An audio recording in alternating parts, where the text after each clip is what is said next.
sizə təqdim etmək istədiyim daha başqa bir məlumat da var. Agentlik akademik tanınma şəhadətnaməsini əldə etmək istəyənlərə müraciət edib. Görə bu müraciətdə nələr var? Ətraflı məlumatı əməkdaşımız Nuranə İbrahimli bizdən bölüşəcək. Salamlayıram səni Nuranə. Geniş informasiyanı səndən eşidək. Buyur.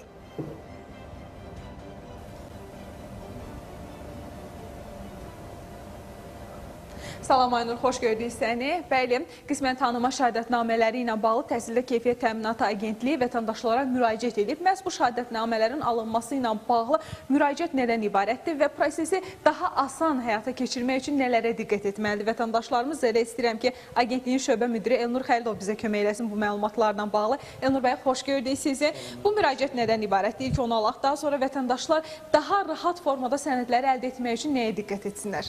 Bildiyiniz kimi yay aylarında xarici ali təhsil müəssisələrində natamam ali təhsil alan şəxslər Azərbaycan Respublikasının ali təhsil müəssisəsinə müraciət etmək üçün proses başlayacaq və bunun da əsas şərtlərindən biri, yəni müraciət etmək hüququ verən sənədlərdən biri də qismən akademik tanınma şəhadətnaməsinin əldə olunmasıdır.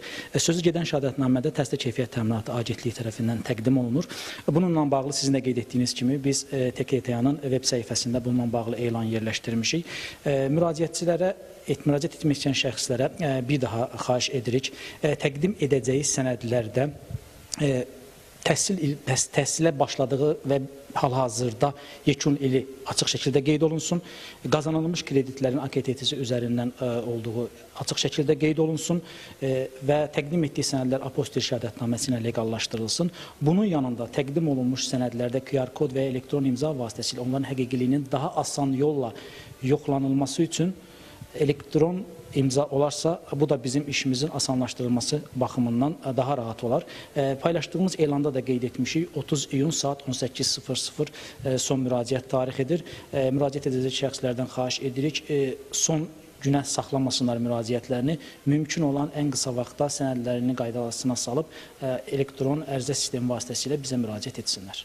Artıq qeydiyyat prosesi başlayıb, belə anlayırıq, deyil mi? Ayın 5 iyun tarixindən etibarən qeydiyyat prosesini başlatmışıq. Mümkün olan vətəndaşlarımızın bizə təqdim etdiyi sənədlər belə deyil, nə qədər qaydasında olarsa, biz də ekspertiza prosesini ən qısa müddətdə yekunlaşdırıb onların qismən akademik şəhadətnaməsini təqdim edə bilərik. Çox sağ olun, təşəkkür edirəm ətraflı məlumat üçün. Bir daha vurğulayaq ki, hazırda qismən tanınma akademik şəhadətnamələrinin verilməsi ilə bağlı müraciəti var idi agentliyin və nəyə diqqət etməlidir vətəndaşlar daha tez müddətdə əldə etsinlər. Eyni zamanda qeyd eləyək ki, bu proseslə bağlı qeydiyyat da iyunun 5-də başlayıb və iyunun 30-una qədər davam eləyəcək. Bizim sizə çatdıracaqlarımız hələlik bundan ibarətdir. Sözü ötürürük xəbər mərkəzimizə.